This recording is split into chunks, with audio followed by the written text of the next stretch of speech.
ভর্তি চলছে ভর্তি চলছে ভর্তি চলছে Dhaka institute of advance paramedical টেকনোলজিতে ভর্তি চলছে।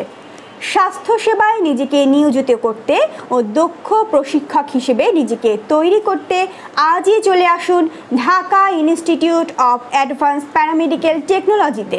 এখানে থাকছে 3 বছর মেয়াদী ডিপ্লোমা ডেন্টাল, 3 বছর মেয়াদী ডিপ্লোমা ইন নার্সিং, 3 বছর মেয়াদী diploma in laboratory, diploma in paramedic, diploma in medical assistant, diploma in physiotherapy, পল্লী চিকিৎসক এবং মা ও শিশু স্বাস্থ্য। ভর্তি ও ভর্তির বিষয়ে যাবতীয় তথ্যের জন্য আজই যোগাযোগ করুন এই নাম্বারে 01511026631 অথবা। আসসালামু আলাইকুম, Dhaka institute of advance paramedical technology থেকে আমি ডক্টর সাদিয়া আফরোজ। এখন আমরা যে টপিকসটা নিয়ে পড়বো সেটা হচ্ছে যে অ্যাজমা নিয়ে একটু আলোচনা করব। অ্যাজমাটা কি জিনিস আমরা সবাই কম বেশি জানি, বাংলায় বললে হাঁপানি বলা হয় অথবা শ্বাসকষ্ট বলা হয়, তাই না? Bronchial asthma.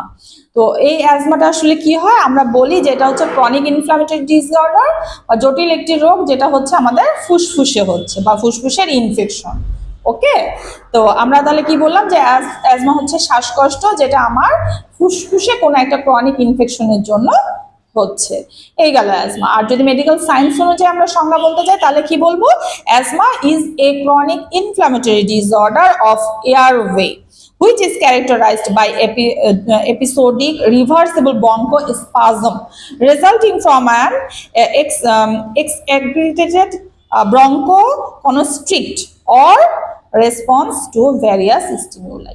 তাহলে আমরা কি কি বললাম? Asthma is a chronic inflammatory disorder of airway which is characterized by episodic reversible bronchospasm resulting from an aggregated bronchoconstrict or response to various stimuli. তার মানে এই যে অ্যাজমাটা বা শ্বাসকষ্টটা হচ্ছে এটার জন্য আমার ব্রঙ্কোস্পাজম হয়, ফুসফুসের যে ব্রঙ্কিওলগুলো থাকে ওটা স্পাজমাটিক একটা পেইন হবে, হ্যাঁ, এবং কনস্ট্রিক্ট হবে মানে সংকুচিত হয়ে যাবে, যার জন্য আমার শ্বাসকষ্টটা হবে, আমি শ্বাস নিতে পারবো না। এই গেল হচ্ছে অ্যাজমা।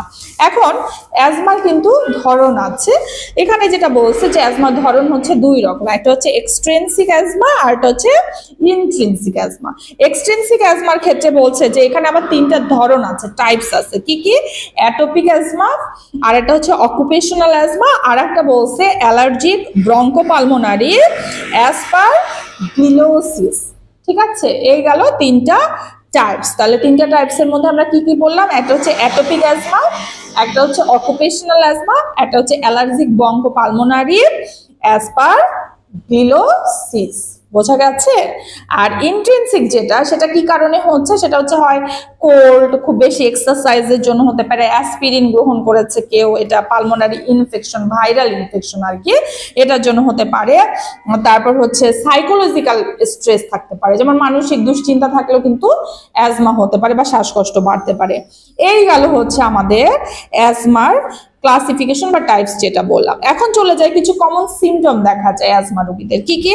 সেটা হচ্ছে ডিপসনিয়া হবে, এটা তো কমন, শ্বাসকষ্ট হবে, কফ বা কাশি হবে, হুইস কোনটা? সেটা হচ্ছে দেখবা শ্বাস নেওয়ার সময় ভেতর থেকে একটা শো শো শব্দ হয়, ওটা হতে পারে।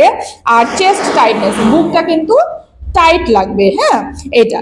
এখন কিছু এমন ফ্যাক্টর আছে বা জিনিস আছে যেটার জন্য কিন্তু আমাদের শ্বাসকষ্টটা বেড়ে যেতে পারে বা হাঁপানিটা হতে পারে। কি কি হতে পারে? যেমন অ্যালার্জেন আছে। কি কি অ্যালার্জেন থাকতে পারে? যেমন ধরো আমরা বাসা বাড়ি ঝাড়ু দিই, তাই না, ডাস্ট, ময়লা, বাহিরে ঘুরতেছি, প্রচুর পরিমাণে ধুলাবালি, ডাস্ট, এটার জন্য হতে পারে। অ্যানিমেলের জন্য হতে পারে, যেমন বাসায় আমরা কি কি রাখি, বিড়াল রাখি, কুকুর রাখি, তাই না, এগুলো থেকেও কিন্তু আসলে এদের লোম থেকেও কিন্তু শ্বাসকষ্ট হতে পারে। আর কি? যেমন আমরা পিলো ব্যবহার করি, বালিশের কাভার, উলের জিনিস ব্যবহার করি, লেপ, অনেকের দেখবা যে কম্বল থেকে হয়, এগুলো থেকে হতে পারে। আবার কারো আছে স্পেসিফিক কিছু ফুড থেকে হয়, খাবার থেকে, এগুলো থেকে যদি হয় তাহলে সেটাকে বলতেছে অ্যালার্জি, মানে অ্যালার্জিক রিয়াকশন থেকে আমার শ্বাসকষ্ট হচ্ছে। কিছু কিছু ক্ষেত্রে দেখবে এক্সারসাইজ বেশি করলে কিন্তু শ্বাসকষ্ট বেড়ে যায়, হ্যাঁ, যেমন হচ্ছে এনভায়রনমেন্ট একটা ব্যাপার থাকে, ইমোশন একটা ব্যাপার থাকে সেটা। ইনফেকশনের জন্য হতে পারে, যেমন আমার হয়তো রেসপিরেটরি ট্র্যাক্ট ইনফেকশন আছে যার জন্য হচ্ছে। অকুপেশন থেকে হতে পারে, যেমন কোনো মানুষ দেখলা তোমার কেমিক্যাল ইন্ডাস্ট্রিতে কাজ করে, ইন্ডাস্ট্রিগুলোতে কি হয়, সবসময় রাসায়নিক উপাদান থাকে, ওখান থেকে কি হচ্ছে, ওটা ভেতরে চলে গেলে তার শ্বাসকষ্ট হচ্ছে। আবার কিছু কিছু ক্ষেত্রে ড্রাগস থেকে হতে পারে, যেমন অ্যাসপিরিন জাতীয় ওষুধ যারা খায়, প্রোপানল খাচ্ছে, এগুলো থেকেও কিন্তু তার শ্বাসকষ্ট হঠাৎ করে হতে পারে। এই গেল আমাদের আজকের ওভারঅল একটু অ্যাজমা নিয়ে টপিক। ধন্যবাদ।